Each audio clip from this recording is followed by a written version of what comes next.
آیت الکرسی ایک لمبی آیت، جیسے آیت البر ایک لمبی آیت تھی، اور اس کو حضور نے فرمایا ہے سیدۃ آیات القرآن، پورے قرآن مجید کی آیات کی سردار ہے یہ آیت۔ اور یہ شرک فی صفات کے ضمن میں یہ شمشیر قاطع ہے، شمشیر برہان ہے۔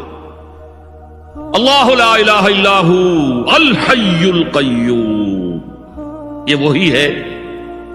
قل هو اللہ احد اللہ الصمد الحی، اللہ زندہ ہے، لیکن اس کی زندگی کو اپنی زندگی پر قیاس نہ کر۔ تمہیں خوراک کی احتیاج ہے، اسے کوئی ضرورت نہیں۔ ما اريد منهم من رزق وما اريد ان يطعمون، مجھے کوئی احتیاج نہیں کہ مجھے کوئی رزق پہنچائیں، رزق دیں، مجھے کھلائیں، مجھے کوئی ضرورت نہیں۔ پھر تمہاری حیات نیند، اونگ، تھکان، ان تمام کمزوریوں کے ساتھ ہے۔ وہ الحی ہے، اپنی ذات میں خود زندہ ہے، حیات اس کی ذاتی ہے، کسی اور نے عطا نہیں کی ہے۔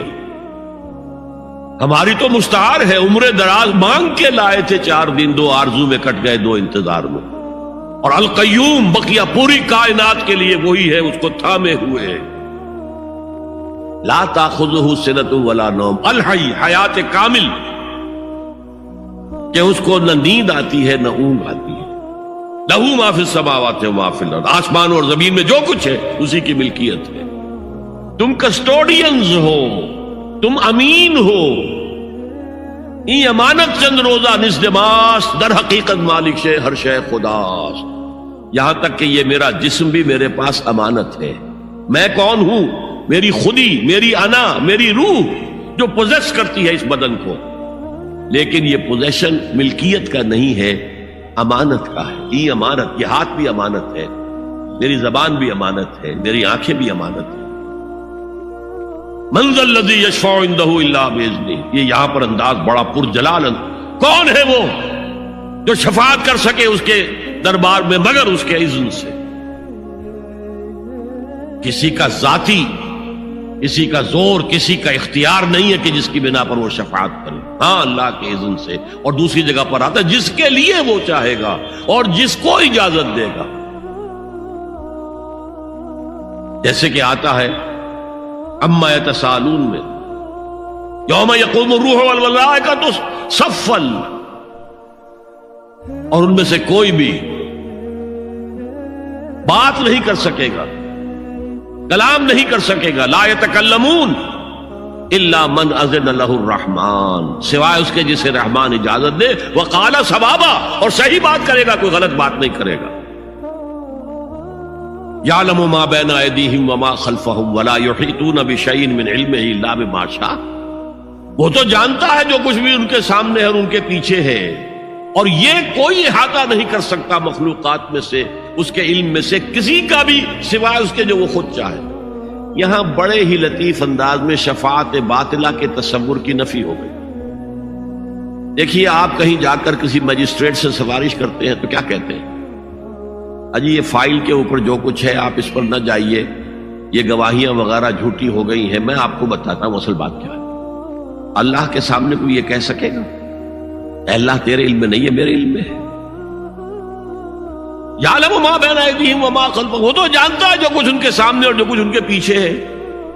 ولا یحیطون بشیء من علمہ الا بما شاء، اور ان میں سے کوئی بھی، جیسے کہ میں ابھی بتا چکا ہوں، بریلوی مکتب فکر بھی کہہ رہا ہے کہ اللہ کا دیا ہوا علم ہے، محمد رسول اللہ کا جتنا ہے، لا محدود نہیں ہے، محدود ہے، قدیم نہیں ہے، حادث ہے۔ تو جتنا اللہ چاہتا ہے، جس کے لیے جتنا چاہتا ہے، لیکن اس کے علم میں سے احاطہ نہیں کر سکتا کوئی مگر جو وہ چاہے۔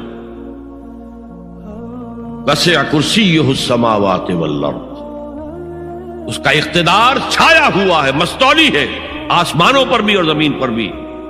ولا یؤودہ حفظہما، اور اسے عاجز نہیں کر سکتی ان دونوں کی حفاظت۔ قیوم وہی ہے، صمد وہی ہے، لیکن اس سے کوئی تکان طاری نہیں ہوتی، عاجز نہیں ہوتی۔ یہ اصل میں نفی ہے جو تورات حافظے سے مرتب کی گئی تھی، 587 میں نبوکڈنضر کا جو حملہ ہوا تھا اس میں اصل تورات گم ہو گئی. اس وقت سے آج تک وہ اصل تورات ان کے پاس نہیں.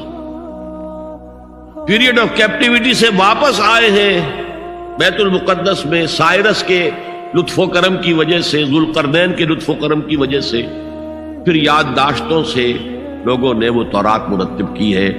تو اس میں انسانی فکر شامل ہو گیا ہے. لہذا وہاں یہ لکھا ہے اللہ نے 6 دنوں میں آسمان اور زمین پیدا کیے اور 7ویں دن آرام کیا، یعنی کوئی تکان لائق ہو گئی.